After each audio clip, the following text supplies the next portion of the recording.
jungle matchup's going to be vital, especially since we're playing on 7.3 when we see a few jungle changes. We are straight into picks and bans, and the Lulu ban first for Fnatic. That's an interesting one. Lulu's being picked as a response to a lot of champions. We've seen Unicorns bringing it up against Malzahar and protection against Rengar. Fnatic actually in the perfect game that they lost in, we're playing up against an Ivern Lulu comp, so banning that away, not wanting Schalke to maybe try and construct that for themselves. Once again, the Rengar ban coming out from Schalke 04 here, and then Fiora for Fnatic Academy, so trying to take away some of that top lane power that we've been talking about. Yeah, and Smitty J, you know, he's a player that does play things like Fiora, of course. For a long time was kind of pushed down onto tanks for a while when he was in the LCS, so taking away some of those perhaps stronger matchups for him. Interesting to see that priority come out here. We haven't seen any focus on Shen, we haven't seen any focus now on jungle matchups like Graves, and ooh, Camille's let through, so Fnatic Academy surely first pick Camille. Yeah, we have seen a couple of Camille's over the last week after she was nerfed on 7.3. Still a very strong pick in the right hands, but in the wrong hands, doesn't seem to do too much. Yeah, well, we'll have to see as well whether Fnatic Academy have been learning from their, you know, older team, whether they can flex it to mid lane or jungle or wherever they want to put it. But I like the response from Schalke. You take the Jhin, the Varus is banned away. Schalke putting that priority on the AD carry matchup here. It makes sense as well. Actually, Schalke have yet to pick Varus in any of their games. They prioritize this Jhin in the Sivir for upset as well. So they get that Jhin, they banned out the Varus, means that Fnatic Academy don't have a big wealth of pool for that AD carry role to fall back onto. Yeah, exactly. And we are on 7.3 as well, so we are up to date with what the EUCS was played on. So we've seen high priority on a lot of different champions than we were seeing on 7.2. Saw a bunch of Graves. And speaking of AD carry priorities, they're getting Mr. Rales his AD carry very early on. Phase 1, Caitlyn in this situation has kind of been banned out a couple of times along with the Sivir when you've already got one strong AD carry and the other is banned away. And Rise for Niski as well. He's played this in 3 of his 4 games thus far, and in all honesty, hasn't been incredibly impressive on it. It hasn't. I mean, we had some flashy plays dragging the minions the first week and getting double inhibs from it. I do wonder where now Fnatic are going to go on this. Will they, sorry, Schalke are going to go. I guess support is one area that you know, Fnatic Academy could look to pinch, but they're looking for their own support, so they're in no rush now. Well, now we're getting into the second rotation of bans as well. You've got jungle already picked up on the side of Schalke. Fnatic, of course, could flex that Camille into the jungle role, but do you think Schalke will look towards the support bans, or do you think they'll move more around the jungle? Well, we've got one Malzahar ban coming out already, so I wouldn't be surprised to see Schalke maybe ban out the Karma as their next ban. Fnatic Academy likely will ban Shen away here so that you don't have the Shen into Camille matchup. That typically is a match that is okay for Shen. He does get pushed in heavily, but the global presence kind of outweighs some of what Camille wants to bring. It makes sense. The Orianna ban here for Fnatic Academy, so maybe looking to pinch Selfie's pool a little bit. But Selfie's played 4 unique champions in the 4 games that he's played thus far. So still got things like Katarina to fall back on. We saw him play a Katarina into a LeBlanc matchup. Yeah, Orianna was one of those as well, but he's got an ocean to delve into. We've seen Talia come out as well, a bunch of different picks from Selfie. We know he's a well-versed mid laner, not just the Lissandra player that he kind of used to be. People hate me for saying that. He played a lot of champions, but there was one period where he only played it. No focus on Shen. Really interesting here. Almost every team that has allowed Camille through, or has picked Camille, has taken the Shen matchup away. That's almost unanimous around the EULCS, so really interesting. I wouldn't be surprised to see Schalke pick it up. But the question is, if Schalke don't pick it up now, do Fnatic Academy then have to take it off the cards because they don't want to give that Shen last pick across? If they take Shen here, you could flex that Camille into the jungle and still have a strong power pick. Yes, you could, but I would doubt Dan's Camille jungle because it's a type of pick that Dan has shown he struggled on. When he was on Maus, Dan was very good at starting team fights with high crowd control ultimates. When it was Gragas, when it was you know, the likes of Sejuani. His Vi was really like feared for a while as well. So yeah, he's better on that kind of champion. The bruiser that comes in, I'm not too sure on, and he's picked himself up Elise. So looking to try and snowball Niski mid maybe, or I guess Zergoth in the top lane. Has been playing a lot of Elise in solo queue as well, so he's practiced on this and understands it. We hope to be able to actually impact the lanes a little bit more. And into the Kha'Zix seems like a relatively safe matchup. You can't really be isolated because you always have those spiderlings around. Makes it a lot more difficult for the Kha'Zix to invade your jungle. Yeah, it's an interesting one that I'll look forward to as we go into the game, because there are a few nuances to this matchup that junglers have different opinions on it. Okay. It's certainly one that I have one as well. Whoa, that's a Swain. That's not a Shen. No, that's okay. Yeah, I like it as a pick. I'm very surprised not to see Shen picked up at all. I am, but you know, Chachi in the G2 Unicorns game had Swain banned away from him in the top lane as well. So there are these matchups that people are starting to play a little bit more. These, you know, mage tanks that, whether it's Vlad that we saw in the NA LCS or the Swain that is able to survive through and deal damage. I haven't personally seen a lot of the Swain into Camille matchup, so I imagine pre-6, Swain should be in a fair amount of trouble. It is one that we will see develop in front of us. This isn't one that is played all the way around the world right now, so looking forward to Smitty J against Zergoth now in that top lane. I think that's going to be a really interesting matchup, especially since Zergoth is known as an aggressive top laner. He likes Fiora, he likes Jace, plays a little bit of Poppy as well, so when a tank is needed, he can play those tanks. That mix point, right, where you go aggressive. It's like the Huni, you know, sometimes you have to play a tank for your team, otherwise it doesn't quite work out for you. But I really like Schalke's draft here. I think it really exemplifies how they play as a team. 3 of their 4 players hadn't played the same champion twice up until now. I think that might have changed slightly now because we had the Talia pick, so Selfie now has repeated that, but still, they have such a depth of pool and a depth of strategy that they come into every pick and ban with. And Fnatic seem to me a little bit more comfortable. You know, Niski getting his rise for the 4th time. The Zergoth Camille, that's going to be an interesting one. But the rest of it just seems much more of a comfort draft. Yeah, that's fair. There's a couple of benefits to this Swain that comes through as well that I will touch on in a little bit. But as you're saying, I like the Schalke draft, a lot of aspects that go together.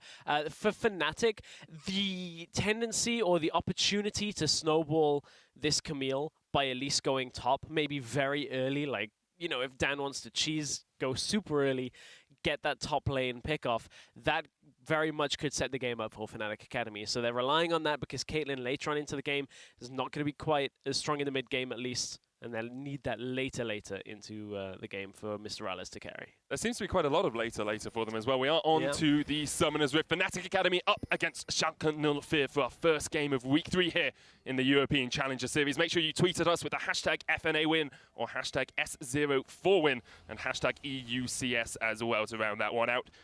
I want to just bring up a point about Fnatic's team composition, because you talked about snowballing Camille, and if you look at the rest of their team, they have the Ryze and the Caitlyn as well, who seem much more late game orientated, where the Camille is very much about getting a snowball and being able to win out these 1v1 trades in top lane.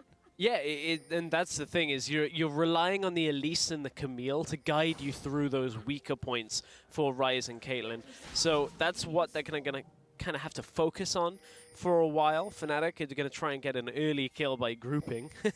If that had worked, yeah, that's just crazy. There's no way that should work, in all honesty. Exactly. It very rarely works out like that. So interested to track Fnatic's early game as well. One thing about this setup from Fnatic that they have is it's actually going to be fairly difficult to deal with the Swain after a couple of items, because naturally, none of these champions, unless you're going Morellonomicon on Ryze, have a way of cutting through the healing effectively. There's no ignites. You can maybe get yourself the Executioner's Calling on something like a Camille or a Caitlyn, but it's outside of their typical early build path. So there's going to be a long portion of the game where Smitty J is theoretically going to have a lot of survivability. That's going to be a really interesting matchup, in all honesty. And Smitty J, he used to play a lot more aggressive champions. We've seen him more recently on these sort of tankier orientated, and this seems to be a good balance of the two for him. He can still be in the back line, but he's going to be doing a lot of damage while he's there as well. So I'm really excited, actually, to see how that matchup does end up playing out. Me too. I think there's going to be some impact on it fairly early on, because look, Dan started on the bottom side, started on his red buff, which will put him top side around 3 minutes at level 3 if he wants to head into the top lane. See how Smitty J plays around that. This early game, remember, we're expecting to be tougher for Swain than it is for Camille. And we'll see whether junglers have that impact too.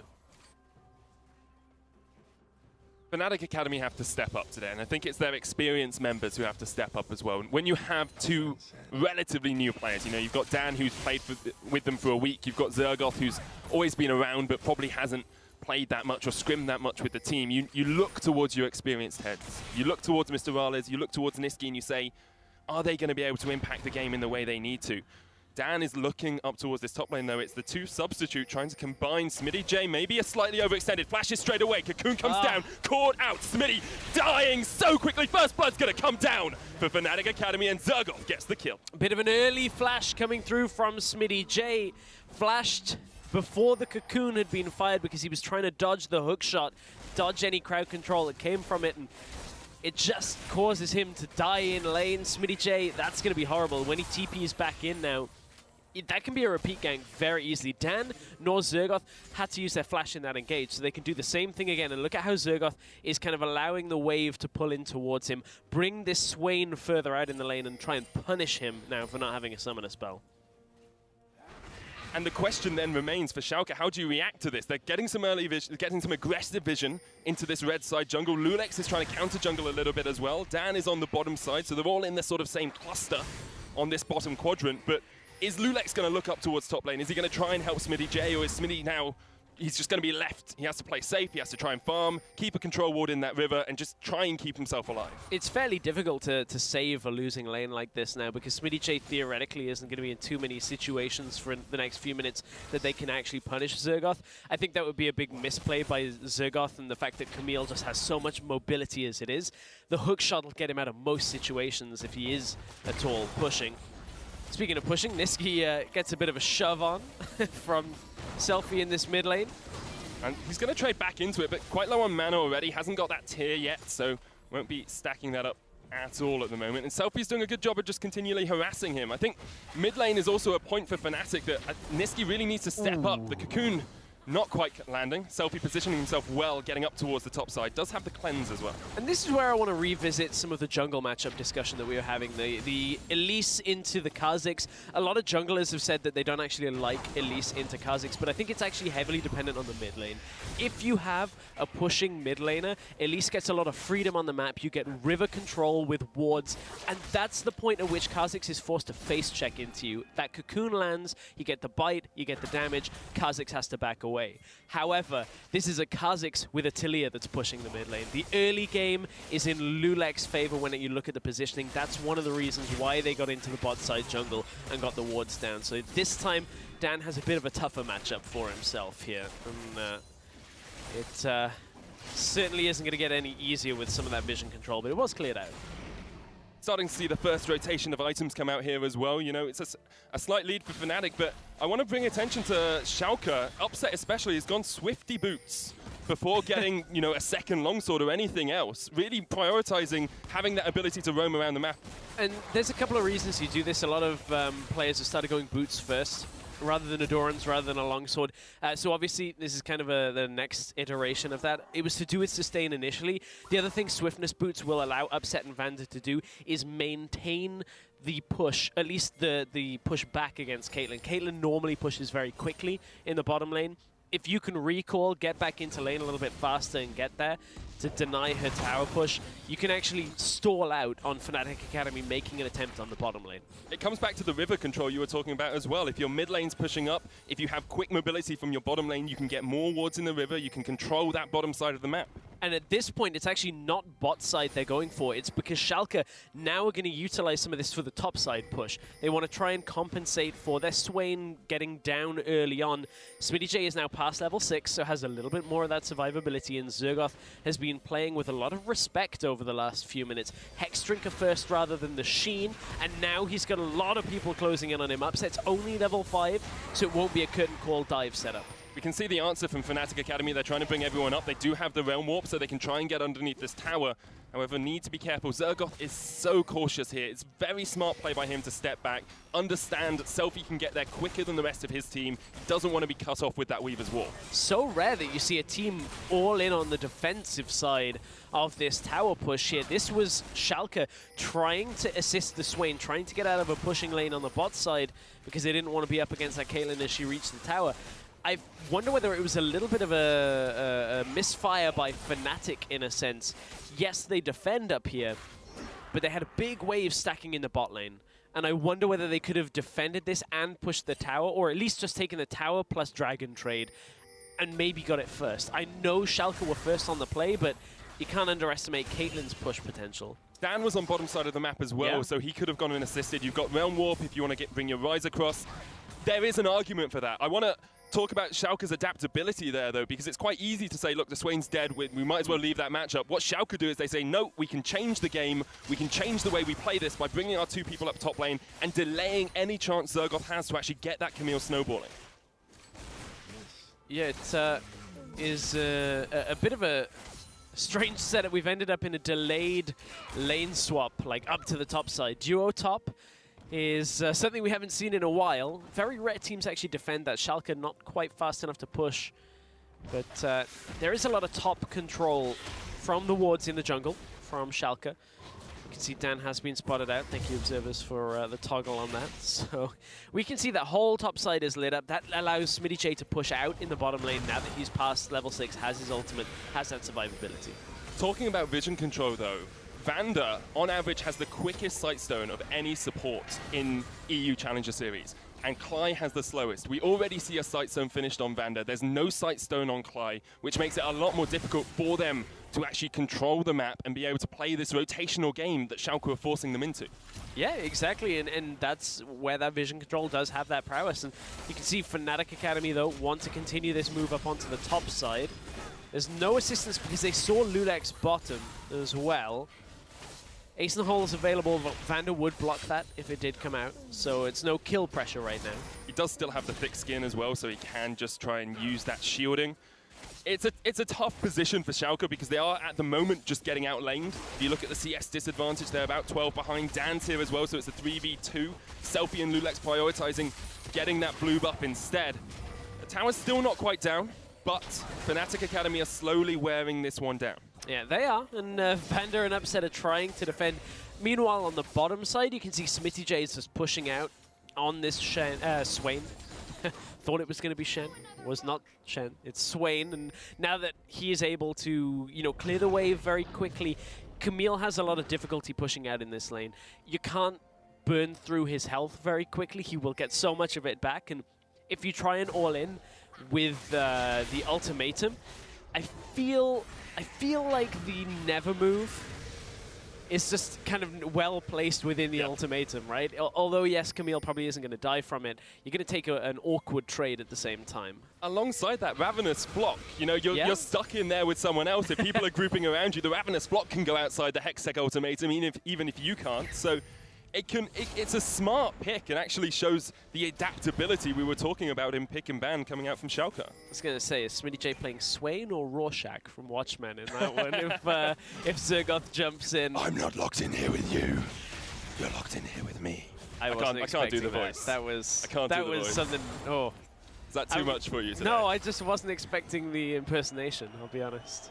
I'm not even sure if that's right. I've only watched the Watchmen once, so... Anyway, this should be top lane tower for Fnatic.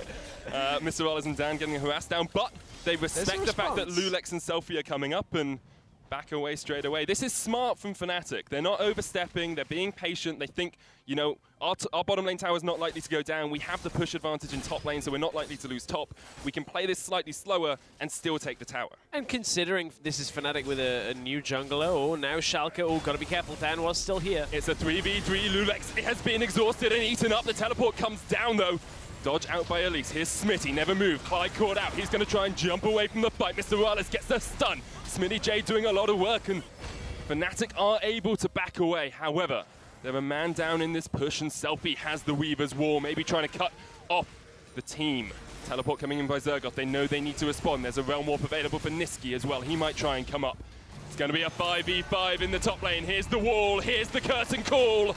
Not going to dive too deep. Dan's on the wrong side. Clyde's low. SmittyJ diving the turret, trying to take it out. Can't quite get the kill. It looks like they'll get the tower, though. Upset trying to get the final auto down. The minions are there as well, trying to clear the way. They can't do it. First tower blood to Schalke. First tower goes to Schalke. Zergoth couldn't find himself a good spot for the Hextech ultimatum, and it just meant that Fnatic Academy had to concede it after what was a big push on the top side for their own side. Oh, hang on. Cleansed straight away by Selfie and the Nom. The Devour coming out by Vander means that Schalke will be able to get away without losing members. They should lose the tower though, and I think Fnatic are pinging onto Rift Herald as well, so they want to take more than just this tower. Yeah, they're going to ping on the Rift Herald because Camille with Rift Herald obviously wants to try and be that split push threat, try and just shove in. We've seen Camille struggling against the Swain. I wonder now, after the Trinity Force with the Hex Drinker, if it'll be enough to push through. Now with that damage reduction, a little bit of extra damage coming through as well, Zergoth should be in a decent spot. But Fnatic, they will eventually get this top lane tower. They don't get the tower first blood gold from it, though. So Fnatic haven't quite been able to snowball this Camille in the way we would have liked to see them do, mostly because of Schalke being able to out-rotate and outplay the map. However, they are starting to get their AD carry slightly ahead. You've got 20 CS lead on Mr. Rales. Ryze is doing pretty well as well. You know, he's farming up, he's starting to get these items. So their later game composition is beginning to come online bit by bit. However, without the fed Camille, without the big Camille mid-game, I worry that Schalke are just going to be able to out-teamfight them. Yeah, I worry exactly the same type of thing, that Schalke are just going to be stronger. They're getting more gold from objectives right now. Smitty J is going to have an easier impact in fights, getting some of that damage down, as he said, with the Ravenous Flock. Just sitting there. It's so strange because this Swain has done a lot to neutralize the Camille already. And we're only on level 9 each. They pushed back Zergoth, despite Camille getting first blood in this game as well. Remember, it was Dan coming to the top side, getting the flash and then landing the cocoon after that killed Smitty J, and it's the only kill of the game, but doesn't seem to have had a lasting impact on Fnatic Academy's Camille. Hasn't snowballed it. Schalke being able to get first tower blood as well, and that second turret means they're actually ahead in the gold. Only about 400, but it's the little bits that can make the biggest difference. And we focused a lot on the top lane this game. It was a lot of Zergoth being safe. Mid lane as well has been relatively quiet. It's just been pushing out lane after lane. I want to bring it back to the junglers though, because Dan, he performed well early on. Since then, hasn't really done a huge amount, but nor has Lulex. He hasn't been that threat in the early game that we've tended to see from Schalke. Yeah, Lulex has been a little more focused on supporting some of the plays, setting up some of the dives, or at least the attempts onto the tower. He's fairly well farmed. But I think Lulex is going to be a little bit more instrumental the longer this game goes on. Dan is going more towards the snowball route. On Elise, I do wonder whether he'll go full snowball and go just AP and no tankiness. We've seen that backfire a couple of times. Amazing was on the unfortunate situation of going full AP and dying a lot when he was playing for Fnatic a couple of weeks ago. It was not a bad build per se, but just a very flimsy one if you got caught out. So I want to see Dan maybe go a little bit tankier. Looks like it's probably going to be Proto Belt next, and then maybe something tanky after that. That's an ambitious premonition. I can sense it. One amp tome. Hey, all it takes is an amp tome. It's going to happen. Just you wait. Could build into literally any AP item. Nostradamus medic is what I call myself. So that'll be good. Hey, if it is, we can excuse the Rorschach impression. Thank you. It was an awful impression. Rod of Ages have been completed on both Niski and Smitty J now, so they're starting to get that stacking up. I do wonder how much effect Smitty J is going to be able to have later on, and whether he's going to be able to fight into that Ryze. Vander caught out here. Dan trying to get the damage down. Klyce joined the fray as well. Lulex there able to force them back. And you can see the damage that does come from Elise plus this Caitlyn. Get a couple of headshots in there. Just wait until she has the Proto Belt. Here comes the curtain call. Just going to clear the way. If it stops Fnatic being able to push too easily into this tower. At the moment, it's an objective game for both of these two teams. Not really looking for the kills, rather looking for the towers. And that curtain call basically was just to allow, or attempt to allow, Schalke to recall. They forced Lulex to come over to the mid lane though, because Fnatic Academy's wave has come back fast enough that Schalke couldn't get back to base and out to the mid lane in time. You can see they had recalled off the side lanes as well. Smitty J was in one, Selfie was in the other, playing out a 1-3-1 setup. And that's one thing Schalke can do when Teleport is available, when the Weaver's Wall is available. Schalke can try and maintain strong side lanes, which up against Ryze and Camille is a tough order, but so far, Schalke seem to at least have the Camille hamstrung, but that Trinity Force is very nearly there. And Camille is incredible in those 1v1s when she can catch people out like that. So 1-3-1 does really suit the way that she wants to play. If she can get into the team fights as well, more the better. But incredibly even start to this game, and we're starting to see that 1-3-1 develop that you were talking about. It's a kind of mid lane focus for the AD carries. Selfie very good at just clearing out waves, and Smitty J just going up towards top to facing Zergoth. So the lanes have finally normalized in the fact that the top laners are back top instead of sitting in the bottom lane. They'll just bounce around, head top, up to the bottom lane, everything. You know, it's trampoline lanes. It's just the fact that Smitty J needs to sit in front of Zergoth for a little while longer. I'm waiting to see when we're going to get Grievous Wounds coming out. Of course, there is a Fiendish Codex on Niski, which potentially could go towards a Morellonomicon, but obviously built into a bunch of other stuff as well. Abyssal You're not going to call it? You're not going to call it? No, no. I know better than off a Fiendish Codex to be like, it's going to be this. As a play-by-play, I think you can do that from time to time. I'm here for the shouting. I'm not here for the analysis. Fine. That's good. Speaking of shouting, hasn't been a huge amount of it thus far in this game, but we're starting to see Schalke slowly get a little bit more of a gold lead. It's 500. It's gone up 100 in the last 4 minutes, which is... That's all they need, though, because they don't really care if they don't fight. It's like the Misfits game that we saw. They don't care if they don't fight. If you're getting objectives, if you're getting gold, who cares that you're not getting kills? And that's the thing is now, as long as they can push through this mid lane tower, which is difficult without fighting, here comes the fight. Here comes the Weaver's Wall. Klein knocked back with a shove. He's going to put the Fisher down, just about survives. TP in from Smitty J. The curtains open. Klein sniped. Upset low, though, because Dan tried to get in from the backline. Niski here as well. Oh, not hang on, here comes Zergoth. Not quite going to be able Zergoth. to connect. Zergoth off towards the side. Never move in. Dan caught out with the deadly flourish. Lulex is just zoning Zergoth off towards the top side of the fight, and Schalke get a kill, don't get the tower, but now can force in a 5v4. Again, Zergoth is struggling to come into these fights. Oh, good shove again. Niski shoved back, never moved there. Zergoth still just waiting in the wings. He's waiting for his opportune moment. Just can't quite find it. Smitty J's nearly out of mana, though, and that does hinder this Swain and the ability to sit inside the fight. Building towards the Zhonya's Hourglass is the second item, but only has that Seeker's Arm Guard for now. It's still Schalke come out ahead from that play, the one kill. Couldn't push the mid tower is the key thing. That will slow Schalke down a bit again. There is a dragon in 1 minute. There is Baron, of course, about to spawn, but that is not going to be an objective for either of these teams right now. It will be an Infernal Drake in 1 minute. Probably going to see a fight around that, or a fight leading up to that. Infernal Drake incredibly strong when put in the hands of someone like a Camille or someone like a Ryze or a Caitlyn or a Jhin or basically anyone. It works on even the Braum. You know, that Winter's Bite has just a little bit more nip to it. The teeth go a little bit deeper. Well, this is a play from Selfie, and I'm actually quite impressed with Selfie's Talia. Watch for the knockbacks. Also, jumps off the wall through 2 walls. He got a lot of good shoves off in this engage. I think it was 2 in a row, actually, that he caught out. So I quite like watching Selfie on a champion like this. Allows him to come through fights, you know, just try and snowball other lanes and get a lot of damage at the same time while he's doing it.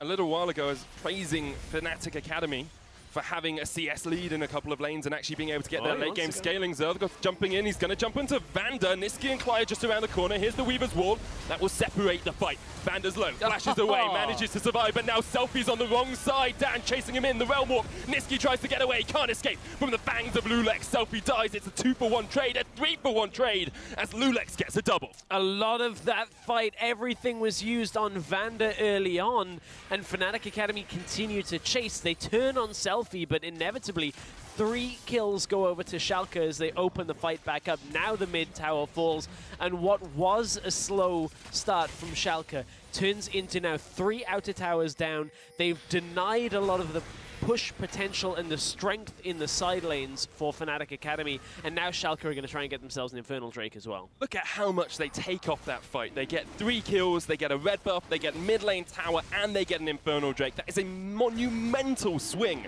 in favor of Schalke. And in picks and bans we were saying, even before the game started, we were saying Schalke's early game is weaker than the rest of their game. They mitigated that by swapping the lanes, and now they've got to their mid game, which is where they thrive. Oh no, don't do this. Are they Zergoth? It's just against Zergoth Schalke. Actually just lost half of his health. It's against Schalke that teams feel they need to try and do this Baron. We saw it from PSG last time. This time we're seeing it from Fnatic Academy.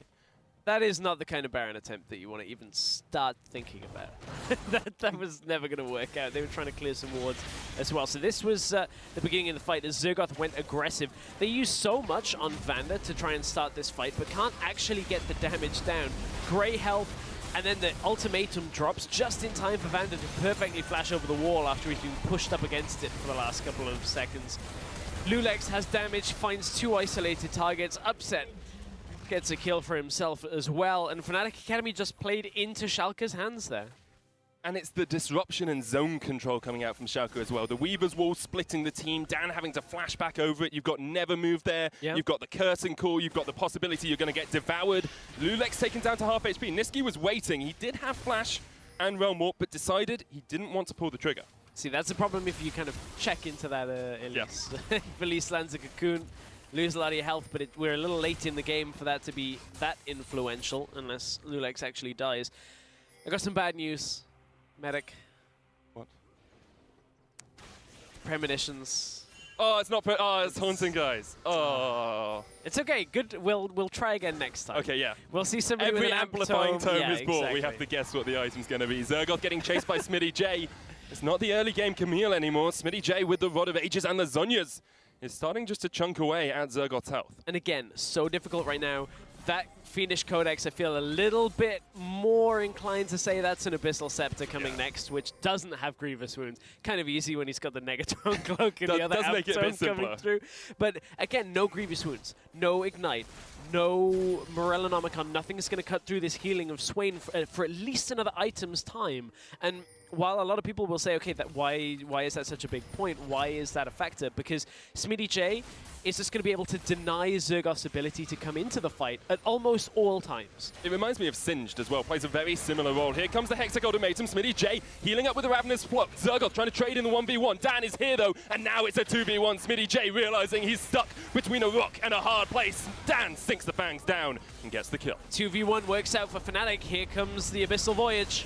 Cly there as well. Mr. Rale's caught on the wrong side of this one. Cly's trying to jump away, but just can't escape. And here comes the Talia Rales flashing into the enemy jungle. He has got the blast cone. He's dodging. He's dipping. He's dodging. He's weaving. He gets away from the final shot. But if he gets away from Schalke, that would be amazing. He's not going to do it, as Mr. Rales falls to Lulex. 2 versus 1 on the bot side goes in the way of Fnatic, but they lose 2 in the mid lane thanks to the Abyssal Voyage. Schalke are just taking more from these trades every single time, and it's so difficult for Fnatic Academy to respond. With 25 seconds left, this is going to be a Baron attempt to start from Schalke. They're just baiting for now. Clear out that ward, try and drag Fnatic Academy down. They know that one of the blue trinkets is gone at least. Here comes Selfie. Niski taking some damage. Caught. Not quite caught with the Deadly Flourish. Does get knocked back with the Seismic Shove, though. He's going to try and Realm Warp to safety across the wall, but Schalke don't quite collapse onto him. Niski, big ultimate burn his summoners as well. Will now need to try and get back into the fight. It looks like Schalke have decided they don't want the Baron for the moment. They'll just gain vision and back away. I think that's the right move right now, Medic. But you don't want to try and 50-50. You don't want to try and just throw away a lead like this, like PSG did against Schalke last week. And this was the response from Schalke. You know, instantly Vander grabs Upset, Lulex jumps in on Cly, and Selfie on the bottom of the screen takes almost all of Rale's health down. It takes long enough to Selfie actually get the assist on this kill. Possibly? Maybe? It takes a long time. Yeah. Selfie did most of the work. It doesn't show us on this view. But I just want to bring the attention to like vision control there. Like Mr. Rales and Cly are very far up, not knowing that Selfie's coming in behind them, not knowing that they're in range of the Abyssal Voyage. Like, it feels just like an overstep from Fnatic Academy, because until now, they've been incredibly cautious and have played relatively well around the threat of being picked off. And I think that's the problem, is if you're ever assuming that you're not in range of Abyssal Voyage, I think you're doing it wrong playing against Tom Kench, because that range now is fairly significant. And they didn't even need a long-range one. It was just Fnatic Academy, as he said, pushed up too far, not respecting Schalke's ability to collapse. They have so many ways to just get on top of their opponents that Fnatic Academy, after losing this mid tower, have got to give a lot of respect over to Schalke. They cannot afford to move up like that in the lane. And that just denies vision around Baron for them as well. Expect to see those Oracle's alterations going up there, clearing it out. Schalke will just slowly starve Fnatic out of any vision they might have. And at any point, they can take the Baron without Fnatic Academy knowing. They can do it incredibly quickly. And now we're just seeing Fnatic trying to set up in positions where they can get vision down. Dan might be overstepping slightly here. Lulex is just around the corner, but decides he doesn't want to go too deep yet. On the plus side, Dan isn't going the glass cannon die in a second build from Elise. He's gone a bit tankier, but they're going to require a steal from Dan if they want to try and get back into this. Selfie's going to wall most of them off. It's an incredibly smart wall. Yeah, this is such an easy Baron for them to take. The wall stops anything from happening. Nisqy tries to join. Fnatic look for the fight after the Baron, but Nisqy is caught by himself. Zergoth low. Lulex taken low off towards the other side. Nisqy there. Here comes the curtain call. Zergoth, Rales, Dan, and Cly are running for the hills, but Lulex is not going to let them escape. Cly dead. Selfie gets the kill. Dan caught up in the Never Mover as well. He's knocked back and he's knocked down. Selfie gets the double. Voyage in. Rales taken down by Lulex once again. It's all up to Zergoth, and Schalke just clean out Fnatic Academy. Beautiful fight from Schalke. They get 4 kills. They got the Baron. The setup was good. Denied the vision. Cut off Fnatic Academy's entrance path to the river. Redemption got them just ready for the fight in time, and Schalke, they're going to push in for the win. That they are. There will be the inhibitor towers falling. There's only 6 seconds left on Nisqy and Cly, so maybe not the Nexus itself this time. Just the inhibitor for Schalke. They back away. They're going to get a Drake as well as Lulex is there, soloing it. Of course, Kha'Zix with great objective control, and Schalke with great objective control themselves. 5 turrets to 1 up, 3 dragons to none up, and a Baron under their belts. Really good game from Schalke, and a lot of it starts in the draft. Smart pick for this Swain. We haven't seen it in too many games, but it's clear it's a good containment to Camille. At least the way this was played. Camille even getting first blood, and that didn't instantly win the lane for Fnatic Academy. Potentially to do with some of the experiences Zergoth and Dan maybe don't have with the rest of the lineup, but against a Ryze and a Camille, you denied their entire side lane strength, and Schalke have been able to be stronger as a unit than Fnatic Academy. They've been grouping faster, and they want to group again. Here's the Weaver's War. The curtains open once again. Selfie on Cly. Lulex here as well. They're just forcing them off the tower, though. Cly so low, the shot's raining down. Zergoth jumps in. It's Lulex the target, but Zergoth is going to get taken so low so quickly.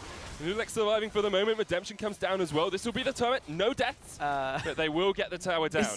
Is Lulex okay? Yeah, it's fine. He just needs to be redevoured, you know? I was going to say, that didn't look good.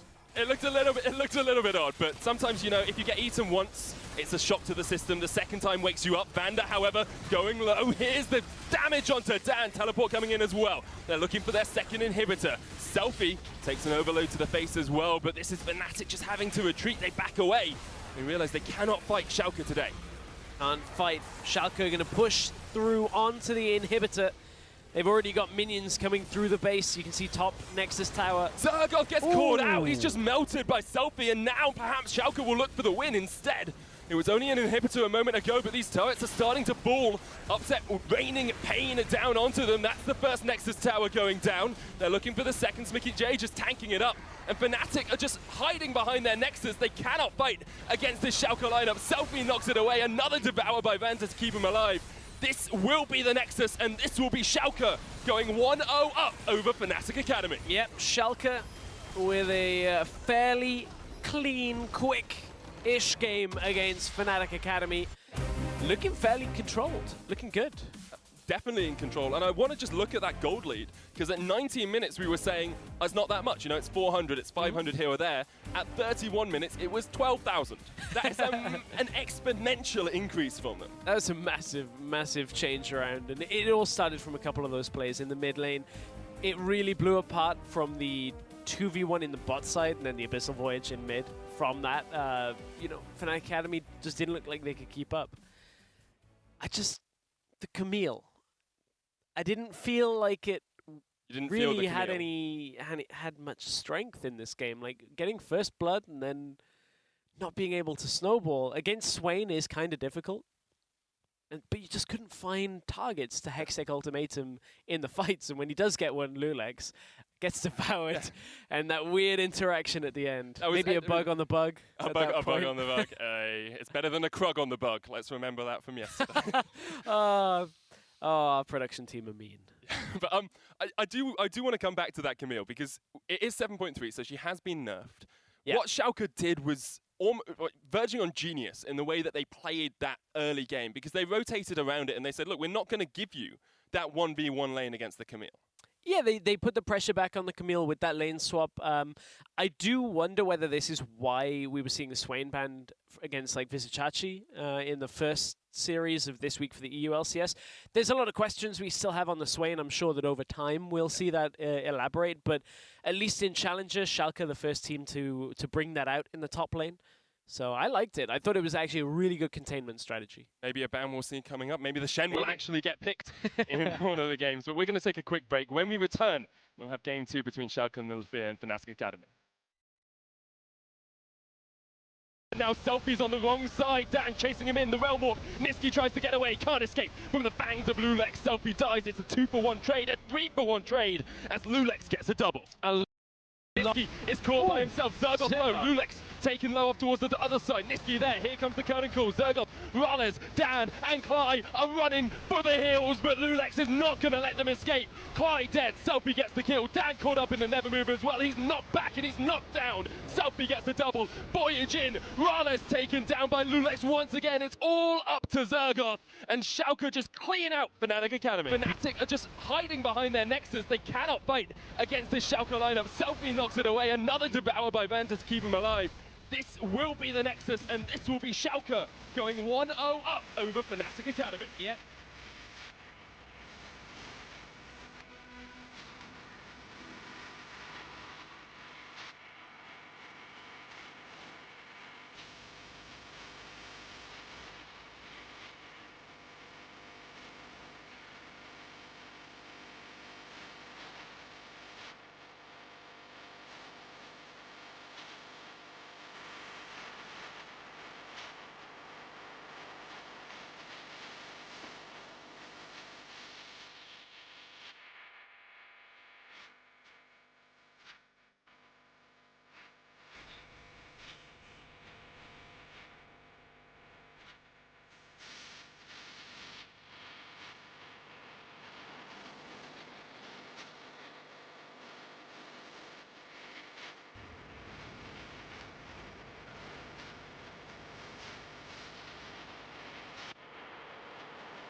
Welcome back to the European Challenger Series, where we're about